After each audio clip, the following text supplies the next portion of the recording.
One piece of reporting that caught our attention regarding some of the pressures Turning Point and Charlie Kirk were facing in the weeks leading up to his murder by Tyler Robinson are also quite significant.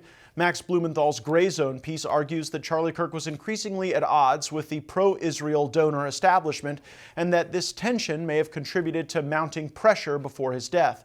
A friend of Kirk told Grayzone that Kirk had rejected an offer from Bibi Netanyahu to arrange a large pro-Israel funding apparatus for his organization and that he'd grown frightened by private pressure from pro-Israel forces.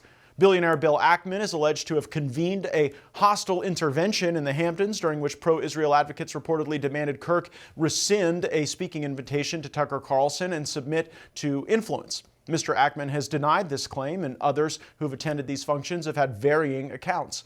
In the final days before his death, Robert Shillman, a top pro-Israel donor to Kirk's Turning Point organization, is said to have pulled funding amid escalating disagreements over Kirk's views regarding the U.S.-Israel relationship.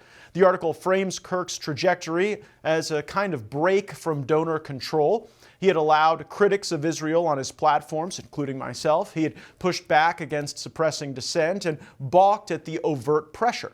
Blumenthal does not present a definitive piece of proof tying Kirk's death to any type of donor pressure, and to be clear, we aren't either.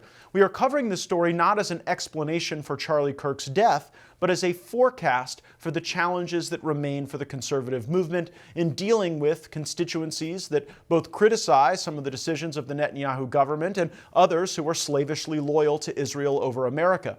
Joining us now, editor for the Grayzone, Max Blumenthal. Max, your piece on this pressure campaign that you talk about directed at Charlie Kirk has a lot of attention. First, maybe start by telling me what got you interested in this subject and reporting on these moments, these final moments in the weeks before Charlie was murdered. Well, I've been reporting on Israel-Palestine for 15 years. I've covered it from the ground, including inside the Gaza Strip, under Israeli bombing, and from Washington under Israeli influence.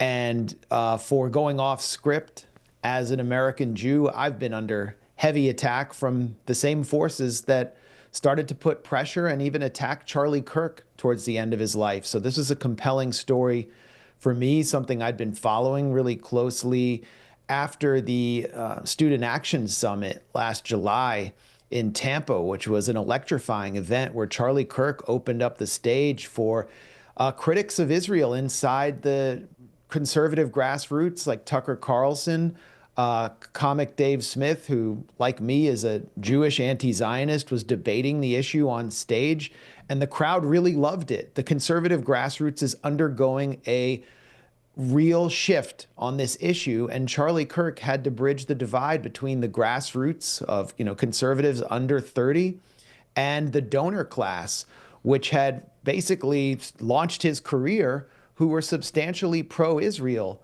Some of them were basically just Israel first billionaires who only cared about this one issue. And he realized in the months and weeks before his horrifying killing that he couldn't bridge this divide anymore. And as I reported in the third of my investigative pieces about this tension and this conflict, he lost his biggest donor, Robert Shillman, Israel first billionaire who funds the illegal settlement enterprise in the West Bank, who has funded the career of Laura Loomer, who's become this pro-Israel enforcer around the Trump administration. He just bailed out of TPUSA. One of the biggest donors was about to have a plaque commemorating his sponsorship of TPUSA put up at their offices in Phoenix.